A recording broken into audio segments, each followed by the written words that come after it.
Masya Allah. Masuk. Nunggu Pak Ketua BMG, ya Allah. Sambutan apa ceramah, Masya Allah. Baik, pada pagi hari ini kita tuker nasib aja lah. Beliau yang ceramah, saya yang sambutan. Beliau turun, saya dapat amplop. Alhamdulillah, Masya Allah.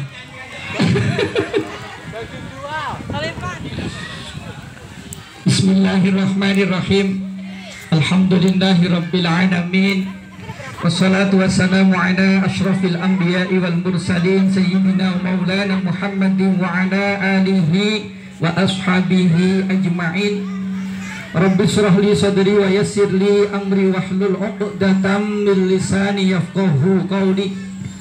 Subhanaka la ilma lana illa ma 'allamtana innaka antal alimul hakim. Wa qala Allah ta'ala fil Qur'anil 'azim, a'udzu billahi minasy syaithanir rajim. Bismillahirrahmanirrahim. Wasari'u ila maghfiratin min rabbikum wa jannatin 'arduha as-samawati wal ard u'iddat lil muttaqin alladzina yunfiquna fis sarra'i wad dharra'i wal kadhimina al ghaidha wal 'afina 'anil nas wallahu yuhibbul muhsinin. Al-ayah, amma ba'du. Hadratal muhtaramin yang saya hormati segenap pengurus BMGQ Kecamatan Batam Kota yang dinahkodai oleh Akhinal Kiram Ustadz Bulkin Al-Kusairi SPDI, yang saya hormati guru-guru mulia, guru-guru Prodipa 1 sampai Prodipa 4 ya, yang hadir Ustadz Mutahar Al-Hafidh, Ustadz Ahmad Jamsuri lagi di kampung, Ustadz Ashar lagi takziah, yang hadir yang saya hormati asatid asatidah Dewan Guru TPQ di Kecamatan Batam Kota yang saya hormati. Jadi mohon maaf sebelumnya kalau saya diminta untuk memberikan tausiah. Sebenarnya adalah tausiah sudah habis disampaikan oleh ketua kita Ustadz Bulkin Al-Kusairi. Memang beliau itu nggak boleh pegang mic, bahaya. Mic pun akan dimakan sama beliau itu. Muqaddimah itu 15 menit, Masya Allah. Isinya sedikit, muqaddimahnya panjang. Masya Allah. Jadi intinya halal bihalal itu pokoknya yang satu minta halal, yang lain memberikan halal. Selesai masalahnya. Hajat kita adalah halal bihalal. Maka dari itu saya secara pribadi dan keluarga minta halal kepada Bapak Ibu yang hadir. Mau memberikan halal? Alhamdulillah, selesai halal bihalal kita pada pagi hari ini. Saya minta halal, Bapak Ibu memberikan halal. Atau sebaliknya, Bapak Ibu meminta halal, saya memberikan halal. Halal bihalal selesai pada pagi hari ini. Karena mohon maaf, tradisi halal bihalal itu cuma ada di Indonesia. Mohon maaf, bukan riak, bukan sombong, tapi tahadus binikmah. Pada tahun 2015 kemarin, alhamdulillah saya berkesempatan untuk umroh di bulan Ramadan, sholat Idul Fitri di Masjidil Haram. Setelah sholat Idul Fitri di Mekah, itu orang-orangnya pada balik tidur tutup pintu, tidak ada yang buka pintu, nggak ada rengginan di sana, apalagi tape, nggak ada di sana, tape, nggak ada makanan, nggak ada minuman disiapkan untuk para tamu. Mereka cenderung ngunci pintu rumahnya, kemudian istirahat tidur. Kemudian saya sempat tanya kepada orang yang mukim di sana lama, terus tradisi mereka ngapain? Ternyata kalau sudah sore, kira-kira matahari tidak terik lagi, mereka pergi bersama dengan anggota keluarga ke pantai-pantai macam gini, ke tempat-tempat favorit bersama dengan keluarga. Itulah tradisi mereka. Tidak ada halal bihalal, nggak ada. Yang ada cuma di Indonesia. Lalu sebenarnya apa yang dimaksud daripada halal bihalal ini? Jadi konsepnya begini. Pada dasarnya manusia dilahirkan di dunia ini dalam keadaan fitrah. Lu mauludin yulatu alal fitrah. Manusia terlahir ke dunia dalam keadaan fitrah, suci, tidak mempunyai dosa sama sekali. Cuman karena sejak akil balik sampai kemudian kita menjadi dewasa bahkan tua, terlalu banyak dosa yang kita lakukan, maka kita perlu mengadakan kegiatan namanya halal bihalal. Sebab pada prinsipnya dosa itu dibagi menjadi dua. Yang pertama, ada dosa kita kepada Allah Subhanahu wa Ta'ala yang disebut dengan haqqullah, antara kita kepada Allah. Kemudian yang kedua, ada dosa hakul adami, antara kita dengan sesama kita, manusia dengan sesama manusia. Kalau dosa kita kepada Allah Subhanahu wa Ta'ala, selama 1 bulan Ramadan kita menjalankan ibadah puasa Ramadan, qiyamul lail dengan sholat tarawih, witir, dan kegiatan aktivitas ibadah lainnya, maka dosa kita sudah diampuni oleh Allah Subhanahu wa Ta'ala. Man qama ramadana, man shoma ramadana imanan wahtisaban, ghufira lahu ma taqaddama min dhanbi. Siapa yang puasa Ramadan, siapa yang qiyamul Ramadan atas panggilan iman dan semata-mata karena Allah, dosanya diampuni oleh Allah Subhanahu wa Ta'ala. Lebih mudah cara mohon ampun kalau dosa kita kepada Allah. Bahkan ada satu kisah. Ini berapa menit? Gak enak kali kayaknya ya. Ada satu kisah. Ada seorang wanita cantik jelita, Masya Allah, cantiknya, gadis tercantik sedunia. Cantiknya luar biasa, nyaris sempurna, cantiknya itu sempurna. Bodinya Masya Allah, kayak gitar Spanyol. Rambutnya kayak apa? Pokoknya cantiknya luar biasa. Tapi rupanya kecantikannya dia gunakan untuk memikat laki-laki hidung belang yang siap kencan dengan dirinya. Jadi wanita ini tiap hari bersolek, berdandan dengan sedemikian cantiknya. Kalau dia sudah cantik, sudah pokoknya sempurna dandannya, kemudian dia buka praktek. Rumahnya itu pintunya dibuka, dia siapkan ranjang di ruang tamunya, kemudian dia siapkan sekretaris di teras rumahnya. Siapapun laki-laki yang lewat yang terpikat dengan kecantikan dirinya, maka dia siap melayaninya dengan catatan membayar dengan tarif yang sangat mahal dan harus inden. Saking ramenya pelanggannya, harus nunggu, nggak bisa waktu itu langsung. Nah, singkat cerita, satu ketika wanita ini sedang berdandan dengan cantiknya luar biasa, saking cantiknya sampai cantiknya luar biasa. Akhirnya ada ustadz lewat di depan rumahnya.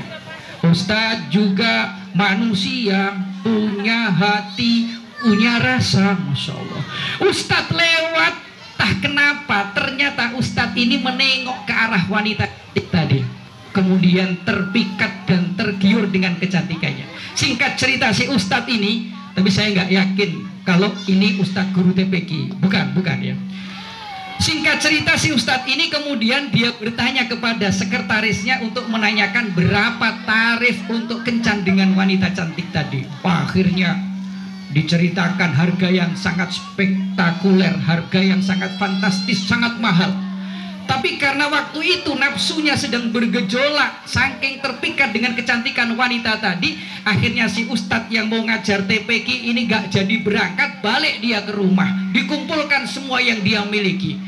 Ku jual baju celana, itu semua demi Nyai. Aku rela jadi kuli demi Nyai. Walaupun Madonna cantik, Monik Mondrol juga cantik, tetapi bagiku Nyai lebih cantik. Aku rela jadi kuli demi Nyai. Dijual semua yang dia miliki, baju celana dijual, tinggal yang nempel di tubuhnya saja. Pokoknya yang dia miliki jual semuanya, terkumpul uang. Singkat cerita, dia datang lagi daftar ke sekretaris. Setelah itu dia harus inden, nunggu beberapa hari kemudian baru ada jadwal untuk kencan dengan wanita tadi.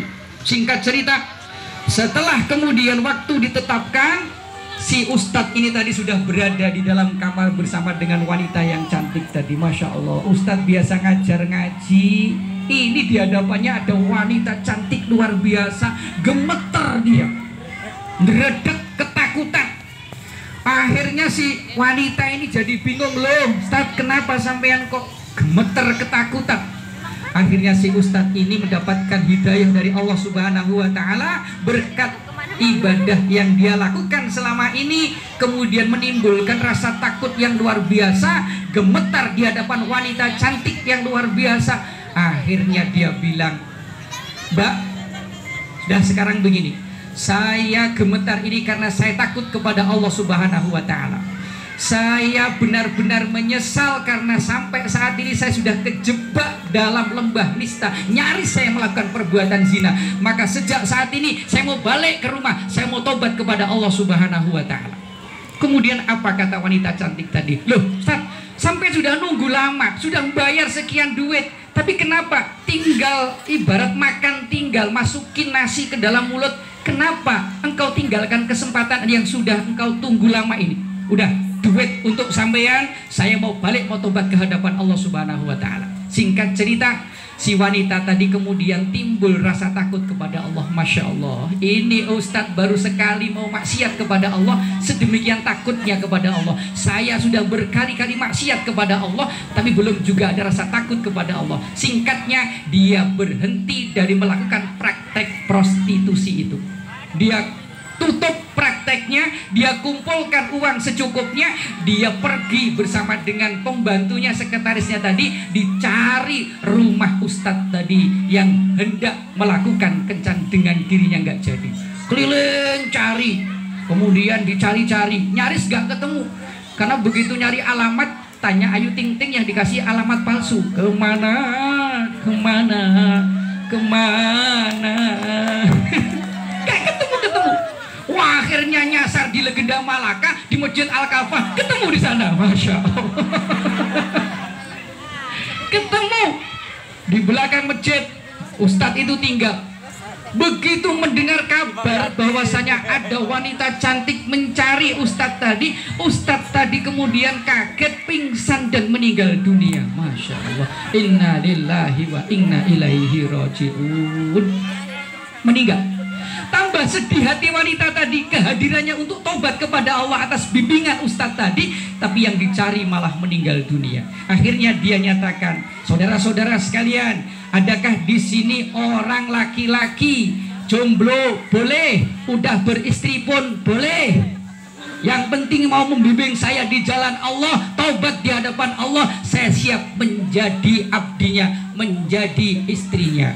Kalau tadi dibilang sama Ustadz Bulkin katanya istri, Ustadz Bulkin belum punya istri, baru Iswan, baru satu kan Bu, Iswan satu, istri itu 3 ya Bu.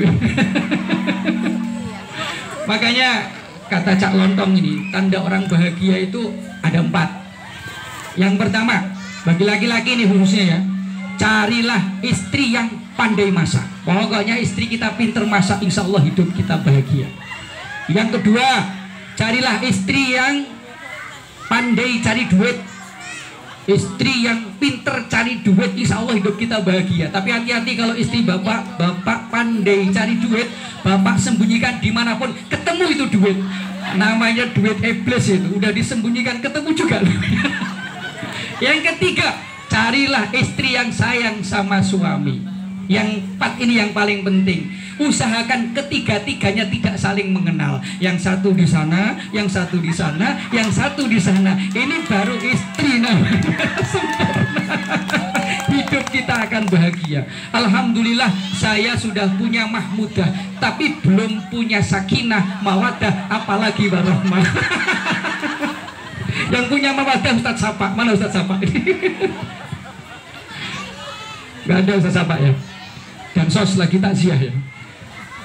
Kemudian singkat cerita di situ si Ustadz tadi mempunyai adik laki-laki yang ganteng pun tidak, kaya pun tidak, tapi soleh.